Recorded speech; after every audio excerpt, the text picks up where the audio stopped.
Good evening, and welcome. Welcome to the Eagle Family Webinar Series. My name is Samantha Caruth. I'm the Associate Director for Family Engagement on the New Student Family Programs team. And I'm so excited that you've joined us this evening for one of our webinars, an amazing topic with some wonderful colleagues from COGUD and School of International Service and AU, all the way around. So with that, we're going to get settled in and kick off to our wonderful speakers this evening. Well, wonderful. Thank you, Samantha, and welcome everyone. We are so excited to be able to share with you some of the opportunities available to your students. And we're going to start off just by introducing ourselves. So I'll turn it over to my colleague, Brian. Hi, welcome everyone. Thank you very much for joining us. I'm Brian Rowe. I am the Director of Experiential Education in the AU Career Center, which is the largest of our three offices. And we serve School of Public Affairs, all students, College of Arts and Sciences, all students, School of Communication, all students. And then we split the undergraduate SIS students with David's office. So we work with the first and second year students from the School of International Service. So nice to see you all, sort of, right, virtually. David. Hello, my name is David Fletcher. I'm the Senior Career Advisor for the School of International Service. As Brian said, the first and second year students from our school are working with the AU Career Center, but we work with juniors and seniors at the undergraduate level, and then also our first and second year master's students, our JDMA students, and our PhD students. So happy to talk to you tonight about all things international relations or even other topics that come up. Thank you for coming tonight. And hello again, everyone. I'm Andrea Carpenter. I'm Assistant Dean of Career Development in the COGUD School of Business. And in COGUD, we serve both undergraduate students, both COGUD majors and minors. And then we also serve our graduate students and alumni of the business school here in COGUD. We want to thank all of you for submitting questions ahead of time and giving us a sense of some of what is on your mind. And what I most appreciated is that you are thinking, how can I set my student up for success? How can I support them without overly stressing them out? And so we really have organized our presentation this evening around the questions that you provided. And you can see that we have a snapshot of some of the themes. Many of you asked about internships, right? What is the application timing? What will be those opportunities for first and second year students? Is it possible? And when should students be meeting with us? How can you align those opportunities with student talents? I loved that question. Thinking about how to format resume. You're also thinking ahead towards jobs, right? Where are resources for jobs in DC as well as elsewhere? Opportunities for students requiring work permits, continuing resources for seniors and graduates.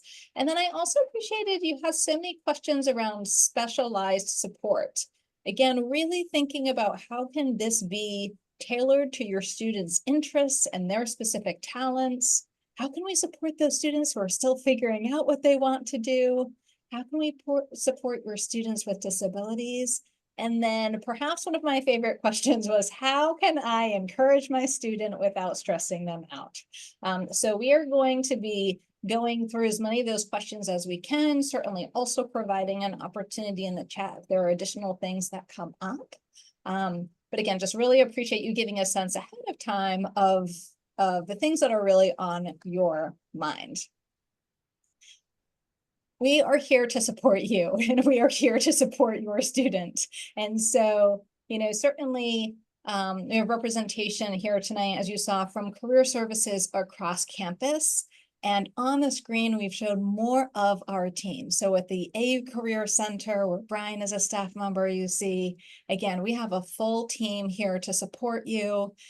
In our office, in the COGUD School of Business, our coaches, and then in the Office of Career Development.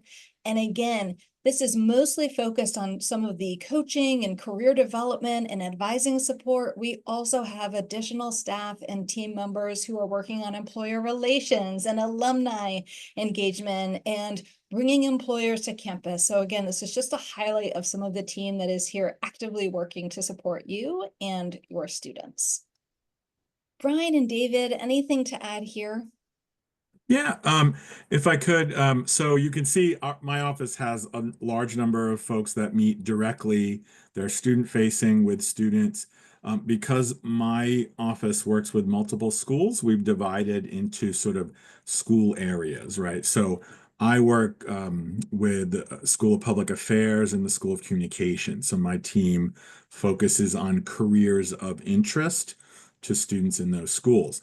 My colleague Liz Romig focuses on College of Arts and Sciences School and School of Education, as well as those first 2 years of the school, International Affairs, School of International Service. So we have each of us has sort of a focus area or a specialty area.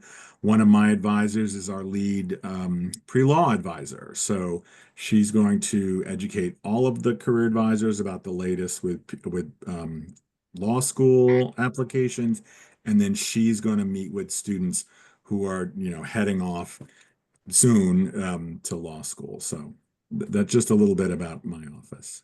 And Brian had mentioned earlier that the Maine University Career Center works with our first and second year international relations students. So if we were to actually slide John Charles's picture somewhere between Christina Sincere and Sarah Jones, he would be split down the middle. He works with first and second year students in our school, but gets the full support of the University Career Center with more resources and really the foundational tools that are available through that office.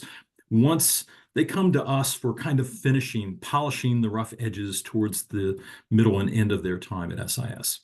So thank you. And I would say, showing we up. have these three offices. They work very well together. We are in communication constantly. We share resources. If I have a specific student who they have a need that's really, really that Andrea's team can really, really address, I make a call and Andrea helps me out, right? So these three offices work very well together and we coordinate very well together. And one quick note about how we organize services in COGOD. You can see our staff members here. Gabriel, Jessetta, and Brandy are our undergraduate coaching team.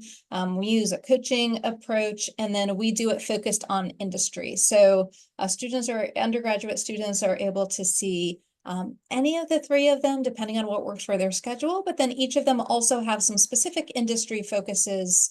For students focus on accounting, for example, or finance. So they have those specialty areas, but again, very open access for students. All right, I'd like to just talk about some of the what we cover in all three of our offices. So this sort of orients you to what's happening in our offices, the resources related to these topics that we provide, the conversations we're having with your students about these, and what we're working on with them. So career advising, absolutely. You'll hear us say a few times tonight, at least, I think, have them come meet with us, meet with a career advisor. We want to start that conversation early in their time at AU, and it may be, first semester, right? Maybe they're like, I'm not sure what I want to do. I sort of like this major. I think I'm pursuing that. Can we talk about, implications for further careers down the road? Can we talk about internships? We like to have these conversations early, and you just have a little bit of it along the way, and it leads to like a relatively stress-free graduation, right? So I think career and major exploration. Again, we're talking to them about the implications of certain careers. One sort of idea that often students have when they come in is that very specific majors all lead to very specific jobs, right? And I bet I was a history major, right? Not doing anything history related.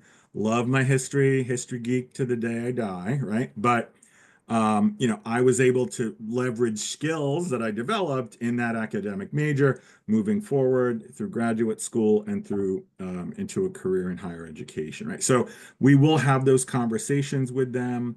If a student came and said, I want to be a chemist, that's a different conversation, right?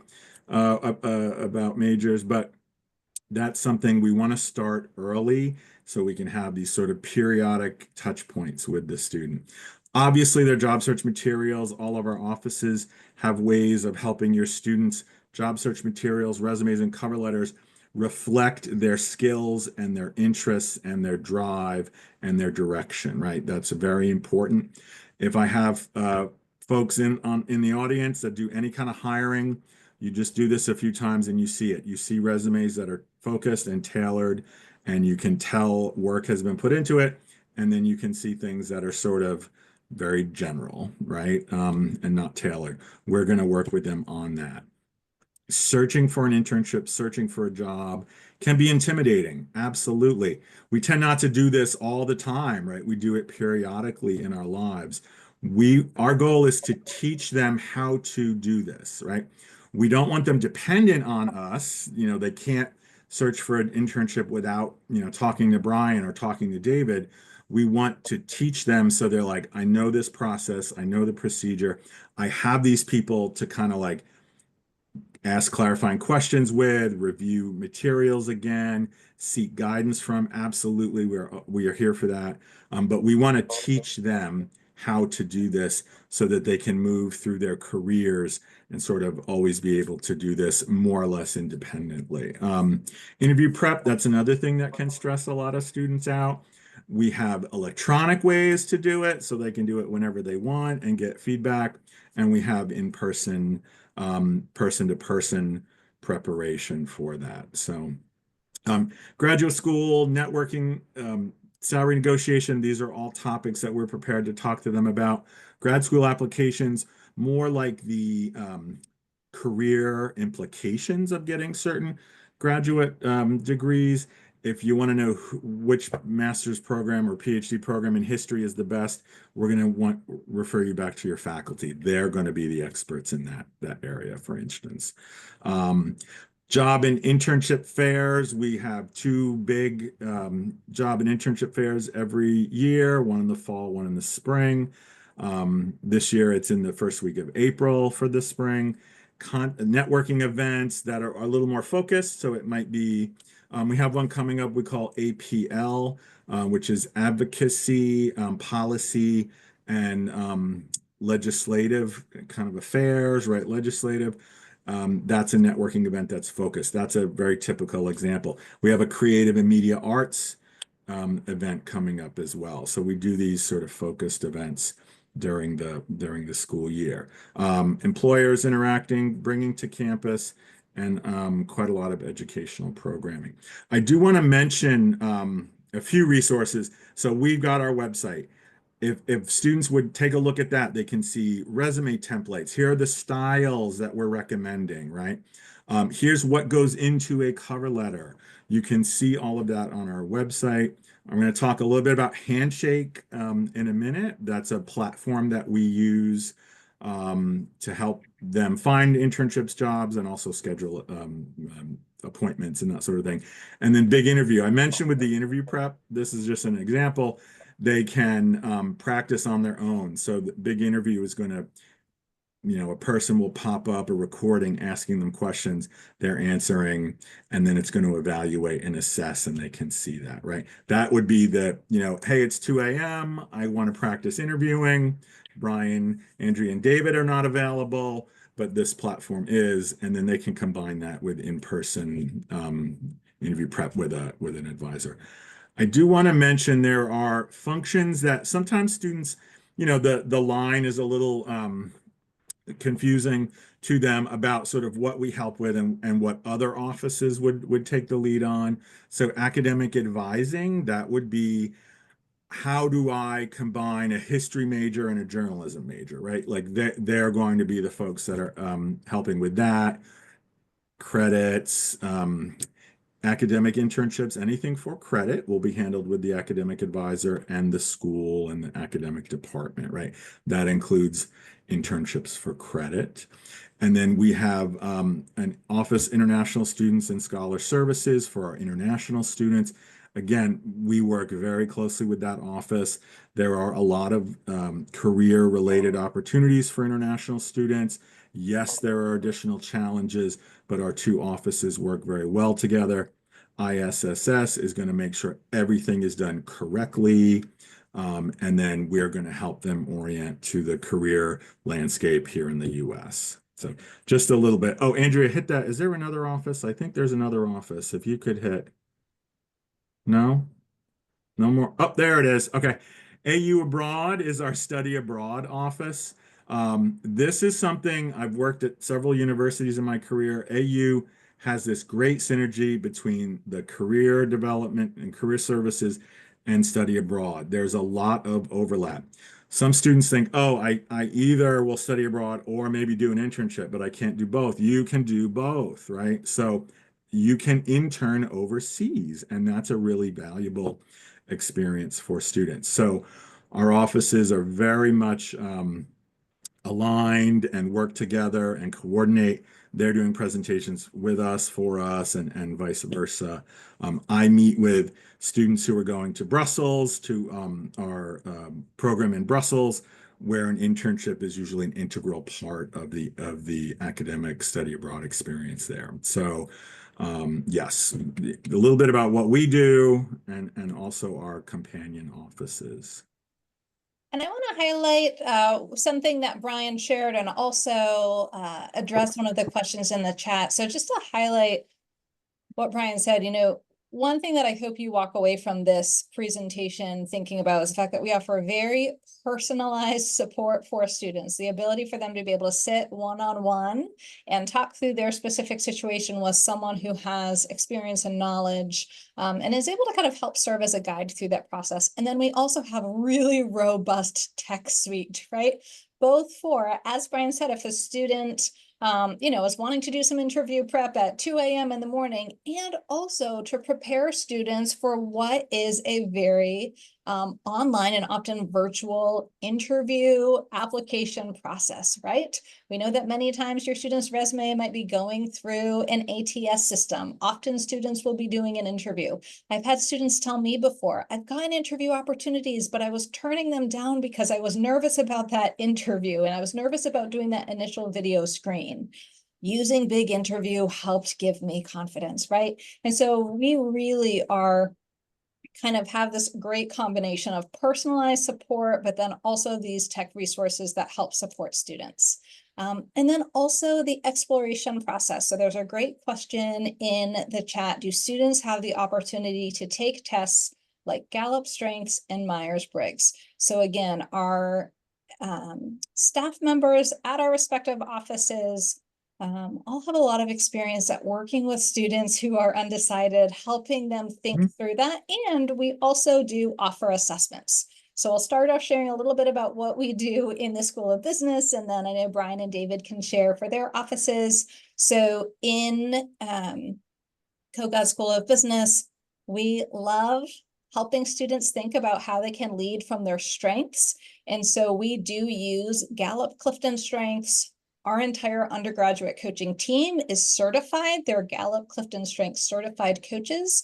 And we incorporate that for the students who, undergraduate business students take professionalism credits. And as part of that, they will take the assessment and they'll be able to have those conversations with the coach and think about how their strengths, their innate ways of thinking, feeling, behaving, interact with their career. We also have some additional assessments. Career Leader, developed out of Harvard Business School's Career Center, that helps students think a little bit more about their interests and motivators and potential career fit. And then we do have other assessments like the Myers-Briggs as well. And so we really think one-to-one, again, of what your student is looking for and what might be helpful for them, whether it's a conversation or one of these assessments and tools that can help. As I describe it to students, it can help just shortcut and do a jump start for a little bit of that process. But Brian, David, thoughts on the assessments and tools that our other offices offer? Yeah, sure. I can go. My office, we have career advisors who are certified in Myers-Briggs, and also the strong interest inventory. So I would say I'm certified in Clifton Strengths, but we focus mostly on um, the strong interest inventory and the Myers-Briggs, right? And my sort of philosophy on this is yes, they can kind of get the thought process, the reflection going. You know, I often will tell a student, it may not shock you with new information, right? But it can confirm how you feel or how you approach the world or how you organize information, what energizes you, what de-energizes you, you know, all of that. It can help to sort of clarify that. And then with the advisors, with the certification, then they can put it in the context of, you know, okay, here's something to explore. What do you think about this? I'm going to recommend you explore this. You know, we're never going to say, according to your results, you should be, you know, a farmer, a florist, a funeral director, you know, like, but it might be, hey, what are those? Let's look at those jobs. What skills do those respondents kind of score high on? What are they saying? And what does that mean? Let's look at other careers that would also use those. So if that is useful for a student, we absolutely have the ability to work with them. Not every student wants to do those. I will recommend it. Not every time, right? Kind of depending when I meet with a student, for instance, sometimes they actually have pretty much clarified their interests, their strengths, their values as it relates to work and a profession. And that's fine, right? Then we can kind of begin the conversation there. Others would like to get this feedback from an instrument like this, and that's great. We can accommodate that. So when it comes to assessments, if students want to take them and they're in the School of International Service, we do defer to the Maine University Career Center. So Brian's team would work with them. I'm certified in the Strong Interest Inventory, the Myers-Briggs. I'm happy to talk to students, but I would not be evaluating and working with them on their assessment. So they would get their feedback and they would schedule an appointment through the Maine Career Center to talk about those. Experiential learning. So you'll hear this term a lot at AU.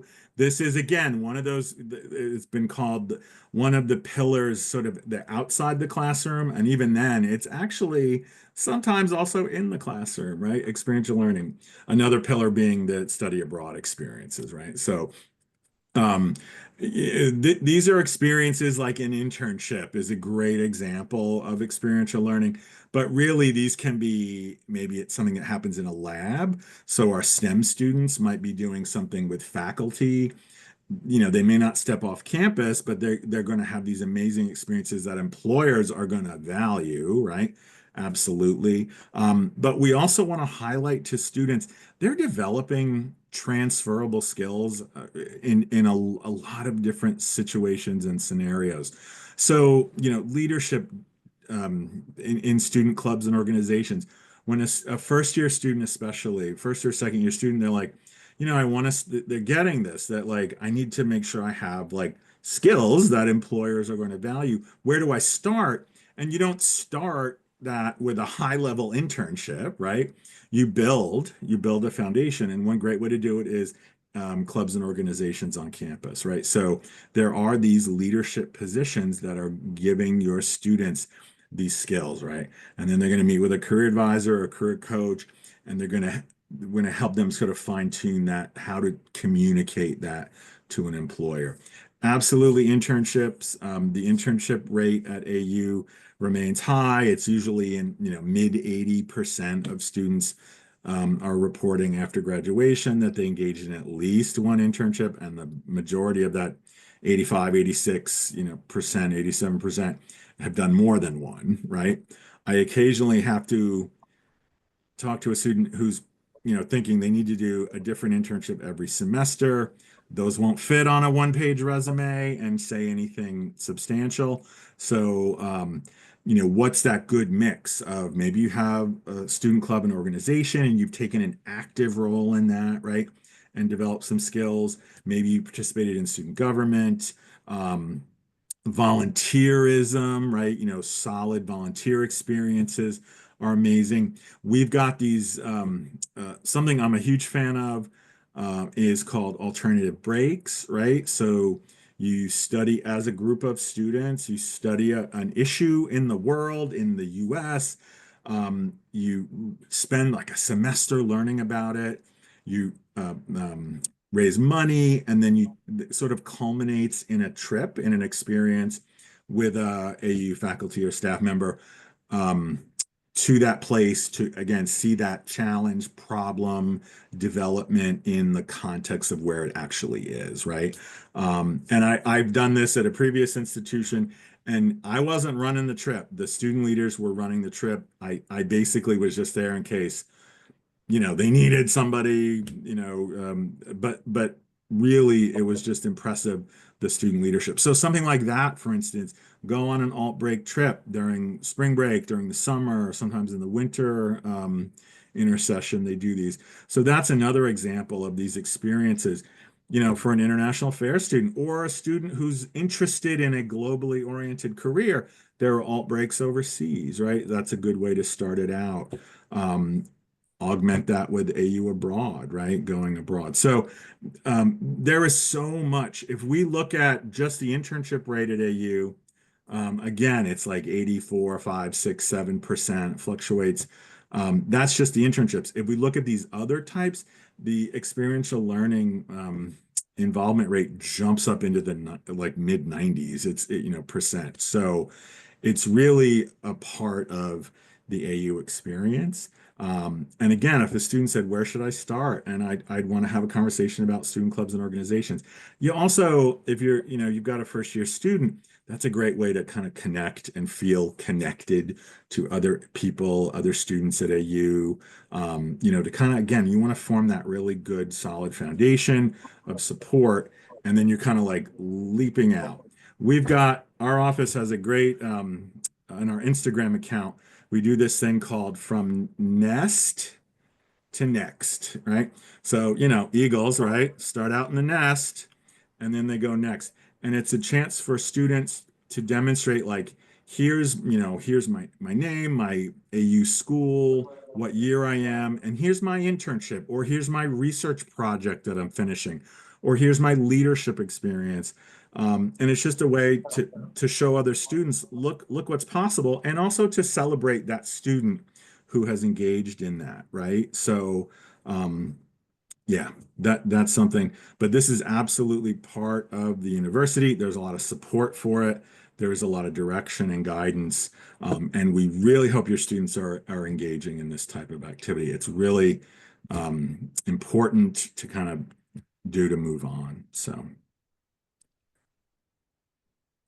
Handshake. So I mentioned earlier Handshake. So Handshake is a platform that students will use to, let me list everything here. They can search for internships and jobs when the time is right. They can schedule appointments with their advisor, career advisor. They can RSVP for job fairs, networking events, workshops, right? I mentioned we have a pre-law advisor. She's doing a workshop coming up soon, later this month. So you're considering law school, right? A lot of people consider law school, but this is the reality of it. So is it still what you're interested in? And then we've got one basically for folks that are like, they are determined to go to law school. Here's the guidance for you, right? So that's a different one. Just some examples. You can RSVP in Handshake for those. You'll get reminders, right? We also store certain resources. So I mentioned Big Interview, where again, you're interacting and practicing your interview skills. We store those within the resource section of Handshake. So they've got a great app. They've put a lot of energy into their app now, Handshake has. So the students are able to do everything from the phone if they want. Store a resume in the system, make an appointment to review your resume with me. I can look at the one you've stored. I can, do some work ahead of time before we sit down so that we can have you have the best resume possible. But all of your students have access to this. Their accounts were created usually like the midsummer before they come to AU, right? If your student came in January, then it would probably be right or like in January, earlier January before they arrive, their account would be created for them and they get an email, welcome to Handshake, right? So everybody's got one. They don't need to hunt it down and create one. They just have to claim it. And if they haven't claimed it, we would strongly encourage that. Fill out the profile. It's got an algorithm sort of like LinkedIn, right? So as you complete your profile, you're going to have, it's going to start recommending internships to you, for instance. It all depends on how complete your profile is, you know, the accuracy and relevance of the recommendations. But that is a platform that my office uses and David's office uses. This is our sort of primary platform to help the students access resources and access us. And Brian, I wanted to make sure that families know that students are allowed to keep their Handshake account even after graduation. Many of our alumni forget that. They move on and they try to sign in a year later when their student email has changed. And they reach out to our office. They say, well, I don't have access to Handshake. What's gone wrong? And we tell them, just keep your email up to date. So if you leave the university, graduate, make sure that you inform our main career center, Brian's team, that you now are using Gmail or Hotmail or Yahoo. And you can have this platform for job applications, for registering for career events well beyond when you graduate. I have alumni that are 10 years out of school still using their Handshake. And by the way, that's a great point, David. You have access to all these events as an alum. So yeah. And you know what? If the email thing happened, call my office. We'll, you know, add your updated email address to your Handshake account, and it's easy, very easy to get back in. So We've had some great questions, both pre-submitted and also questions in the chat about internship locations. So one of the fantastic things about Handshake is certainly there are,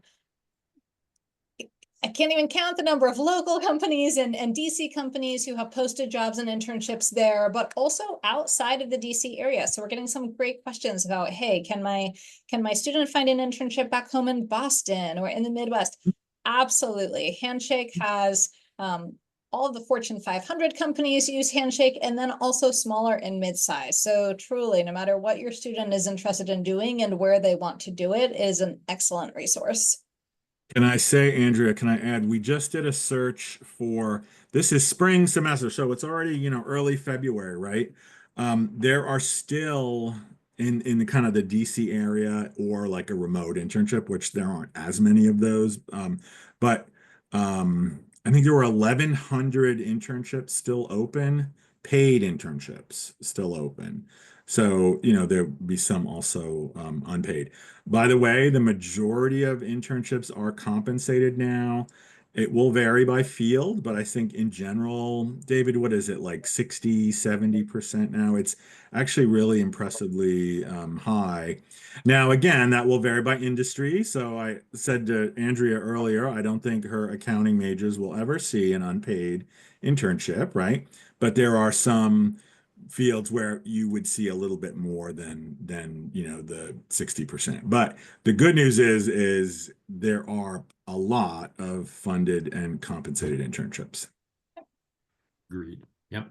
I will often say the harder the skills are to find, the more likely an employer wants to pay to find them. Graphic design, accounting, computer science, coding, those things are often hard to come by. And so interns in those fields and many others are likely to find good opportunities for pay. Yep. I also want to mention in KOGAD, we have an additional resource for business students, KOGAD Talent Network.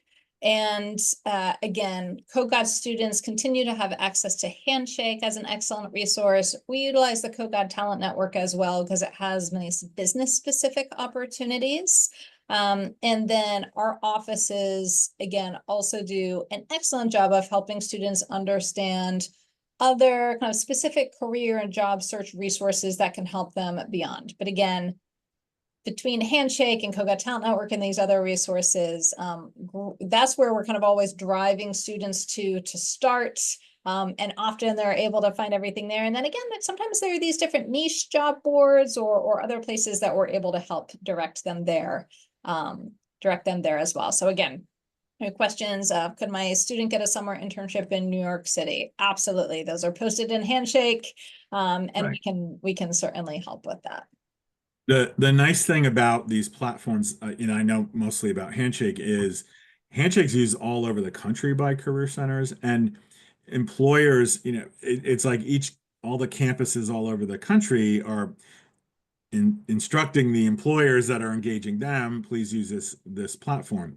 And the default is all students can see it. So if an employer in Boston, plugs in through Northeastern's Handshake instance, they can say like, oh, well, yeah, I want all students to be able to see this. That very few are going to limit that, right? Because it would limit their talent pool. So this resource does help sort of, create this national bank of jobs and internships too.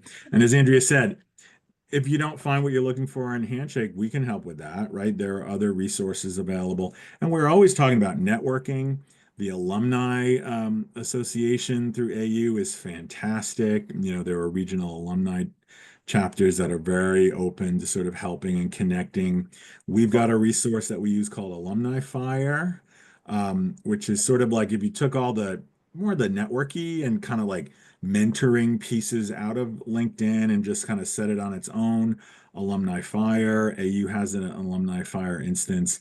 And I think, oh gosh, what is it? The last time I looked, it was several thousand alumni in there, right? Is it 8,000? I think we just got over. So, so if a student's like, I'd like to do an informational interview with someone who works in economic policy, let's take a look, right?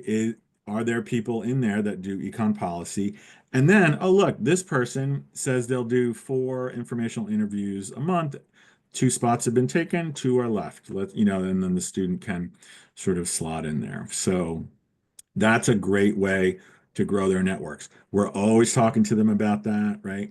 Social capital when it comes to employment and careers is important. So we are always thinking how we can help the students grow their social capital, grow their networks within their fields of interest. Mm-hmm.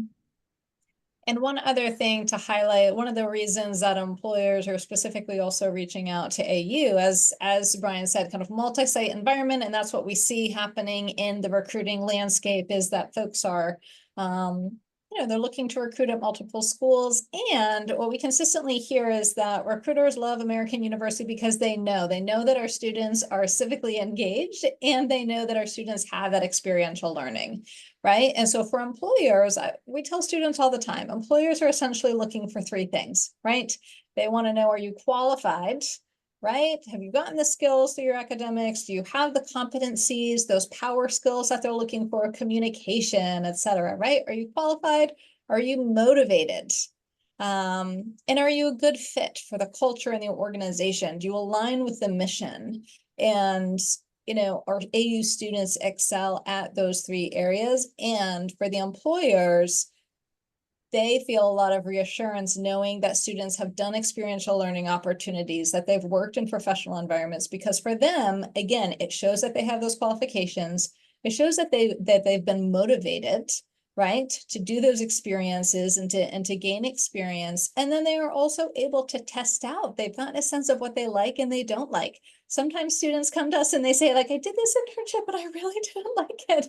And we say, that's fantastic, because that's information for you to use. Was it that specific organization or company? Was it because of kind of the industry or function that you were in, right? But that is helping you kind of figure out more of what you want to do and more of what you don't. And again, the employers really appreciate that our students are going after their careers with that intentionality. Because recruiters' biggest concern is, hey, we're going to hire and train someone and then they're going to leave in 3 months, right? And so they feel that AU students, again, have a bit of a leg up there because they know that they've done those internships, they're engaged, and they're doing research to the types of opportunities that they want. All right, so I know we're getting some additional questions in the chat. David Yep. is doing a great job of answering some there. and Andrea, should we we'll just answer them live. Andrea, should we just put the three takeaway? Right. So Absolutely. kind of wrapping up, right? And we'll get to the questions. We do have really good questions coming in. So again, how the career offices support your students, the platform like Handshake and like Kogod Talent Network, and then the importance of experiential learning and also the support and sort of way that that's built into the experience at AU. So Yeah. shall we get to the questions? Absolutely. So I'm filtering through. I know David has answered some of these live. First question is, can we get a copy of the PowerPoint? I know that we are having a recording. Samantha, if I'm looking to, and I believe that will be posted. Am I correct with that? Yes, we will post the session recording on the webinar's webpage in a few days, so definitely by early next week. Great. We're getting some additional questions. It's challenging right now for internships with government or nonprofit. Any guidance here? Yeah, change of administration, change in priorities, right? I know, if you turn on the television, you're seeing news about that. So obviously being here in DC, we're living this, right? We are keeping on top of this. The situation is changing quite a bit. I will say, as of right now, if a student said, I'm interested in the government executive branch internship for the spring or summer, I would counsel them that maybe they would look for alternatives at this time, right? So we're seeing sort of the websites taken down, right? I don't, again, how that will manifest in a few months, not quite sure, but we want them to have a plan B, a plan C, right? If a student's interested in a certain topic area, again, like health policy, and maybe they wanted to do an internship in health and human services, there are lots of options where they're going to gain skills and experience in health policy outside of government, right? So, yep, it's just kind of pivoting and looking at where you can develop skills. But for now, it doesn't look, encouraging right this second for government internships for the spring and for the summer. I would So, jump in and say legislative branch, Capitol yep, Hill, plenty yep, of internships, fine. right? Judicial branch, Yes, right. Yep, committees. So those have not been impacted whatsoever. I right. would also point out that the DMV, that's District Maryland, Virginia, we use our lingo in this area, so please get used to our jargon. But in the Washington, D.C. area, there are almost 58,000 nonprofits. So pivot, have your student, they may have an interest in working for the government, but nonprofit work, working for-profit work, working at multilateral organizations like the World Bank. There are plenty of options in DC that even if a bit of the federal government or even a big portion of it were to not be accepting internships right now, there still is so much in Washington, D.C. for business students, for law students, pre-law, for international relations, for English majors, for jazz students, for every major, there are opportunities in the greater DMV. Did you know that Washington, D.C. is the second biggest theater area in the country outside of Broadway? So there are lots of options. Students just need to come in and talk. That will be the way to solve that mystery as to whether they can get an internship. Also, city government, right? The District of Columbia has its own government hiring. We recently had folks reach out and say, this is an option. We can help you connect with city government. The counties around Washington, D.C. and Maryland and Virginia also have opportunities. So even if you want to work in government, you're interested in governance, helping your fellow citizens, there are ways to do that right now. We also have some questions about how far in advance should a student start searching for an internship? How many internship applications does a student typically submit before securing an internship? And we're going to start off with an unsatisfying answer, which is it depends, right? This is Yes, part of sorry. why Yes, this is part of right, why Brian was saying, have your student come see us early, right? Because right, based on what they want to do, we're going to be able to give them a sense for right. this is the type of industry that hires programmatically, large classes of interns, large classes of students. A lot of times those will take longer, or again, for some of these federal opportunities that might require a clearance versus a just-in-time internship that is going to post in the same semester they're looking for someone. So come see us early and often. And how many applications does a student typically submit? It's all across the board. We see some students where they submit a few really, tailored applications, and they've done their networking and they get those opportunities. And then we have others that, again, depending on competition and the quality of their applications, might take more. If you have a student where you're saying like, it just feels like I'm sending these resumes and applications into a black hole and I'm not hearing back, have them come see us, because that's an opportunity for us to get a sense of what might be going wrong and how we can help. Brian?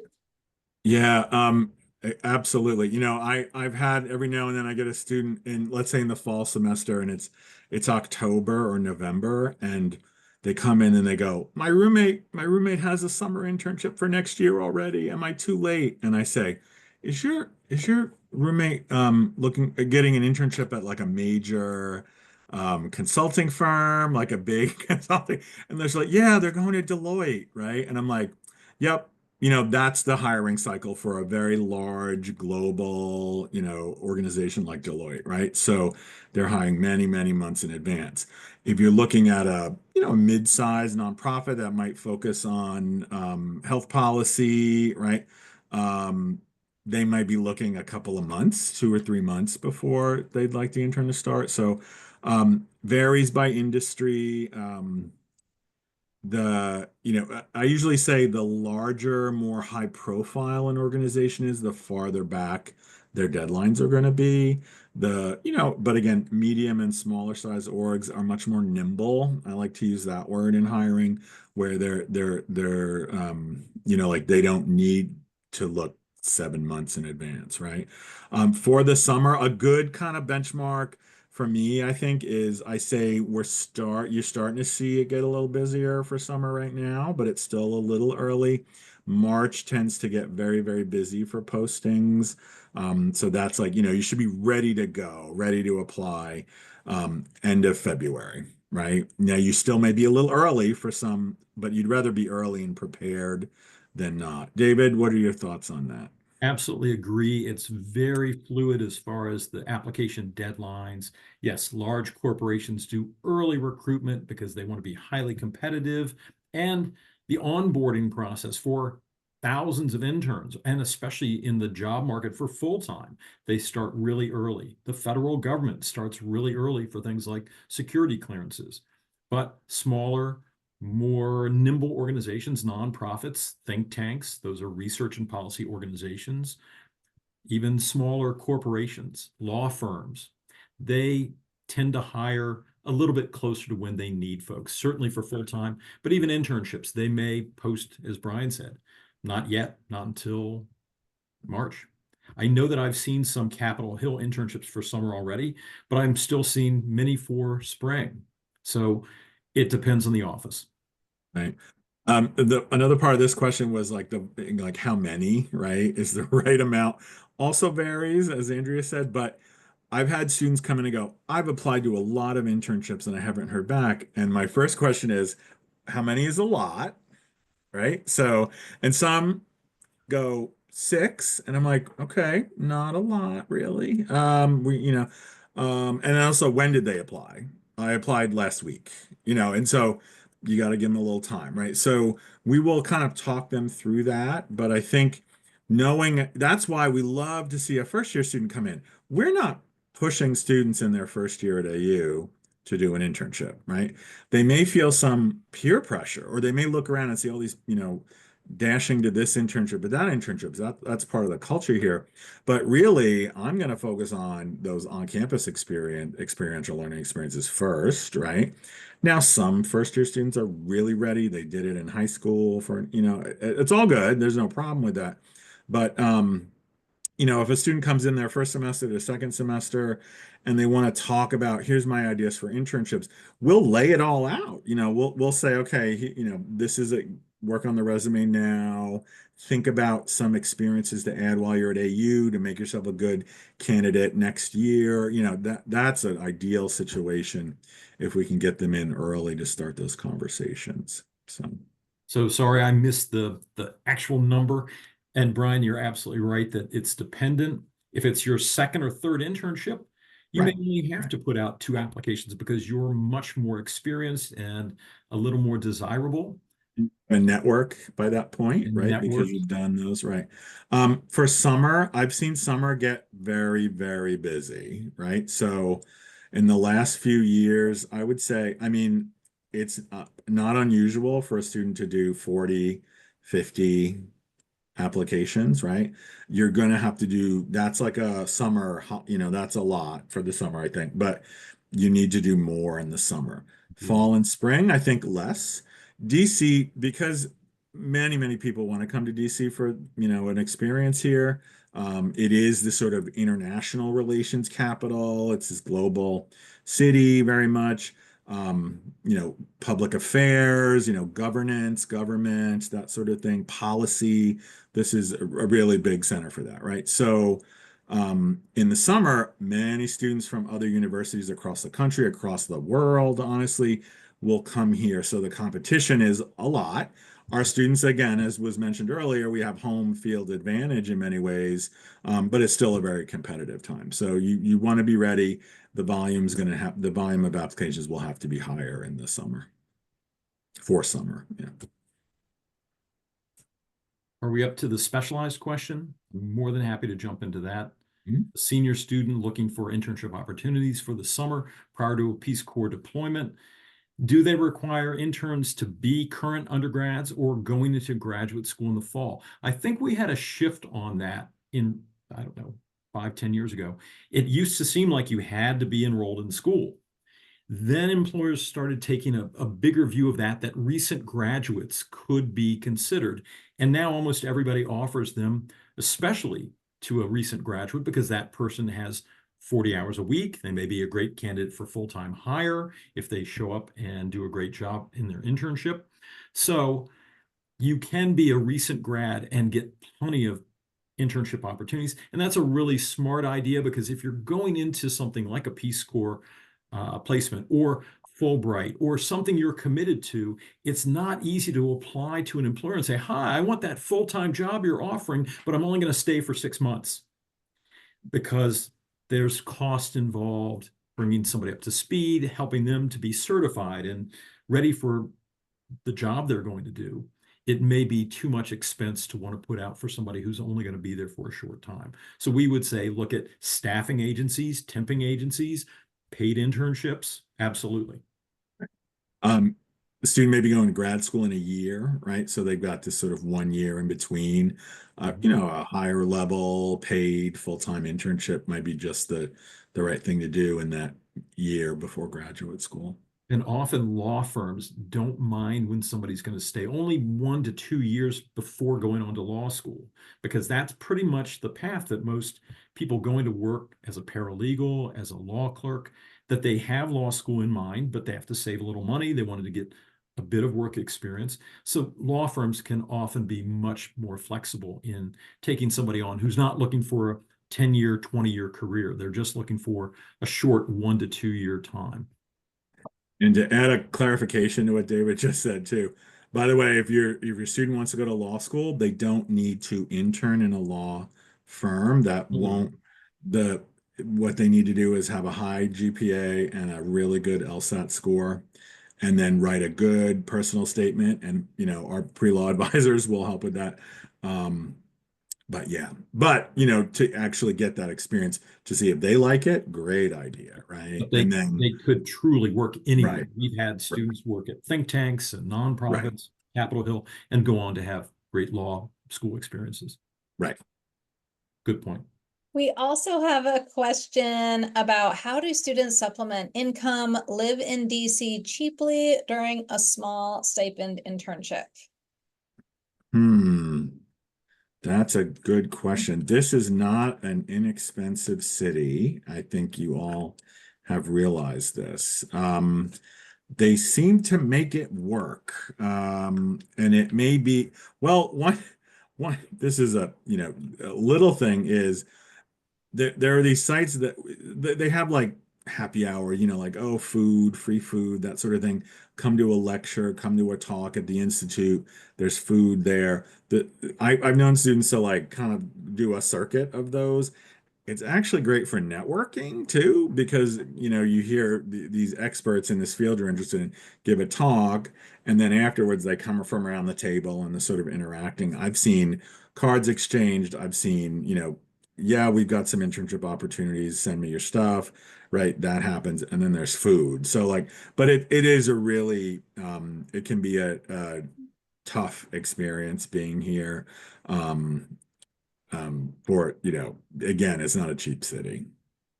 We do also see that because of the neighborhood that we are in here in American University, some students, in addition to their internship, are choosing to babysit or to do some work in the community. We have some students who may be doing an on-campus job or even an off-campus job. The DC minimum wage often can very much, because of the level that the DC minimum wage is at, that can very much be a support to some students who, again, are trying to kind of subsidize perhaps a lower paying internship or do that. And some of those campus opportunities also, I know that we've had some questions that we've answered about, students who may need work authorization or may need opportunities, right? So sometimes campus type positions can also be great opportunities for those students as well. But many offices on campus have openings and have positions for student workers that help them get some experience and also, again, help them support their time here.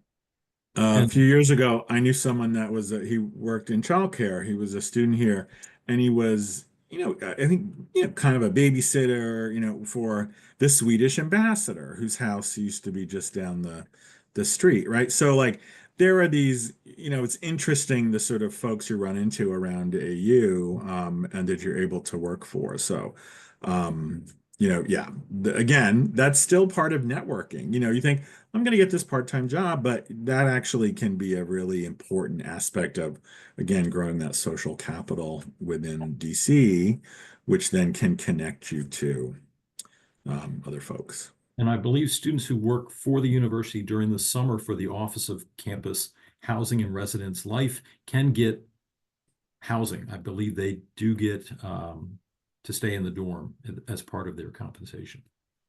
Yep. Unless they've changed that, but that certainly had been the case for many, many years. So I know that we are just up about time. I know we're wrapping up a few questions in the chat. Again, I just want to thank you again for the time that you've taken to spend with us. I hope that we've been able to answer most of your questions. Andrea, if you advance the slide, they can get to our websites and they can see, you'll see our programming. Please, we really love it when families are like, hey, did you, like, the Career Center has this. Look at this event coming up, right? We really appreciate the support. Again, you can see a list of programs coming up for our offices, events coming up from our offices. So please take advantage of that. With that, I want to say thank you so much to Brian, Andrea, and David for a wonderful presentation. For those of us who are families, members of college students, we're kind of supporting them from the elbow, from the wings. So there's so much information that was shared this evening. I've been taking notes for my sophomore at another institution as well.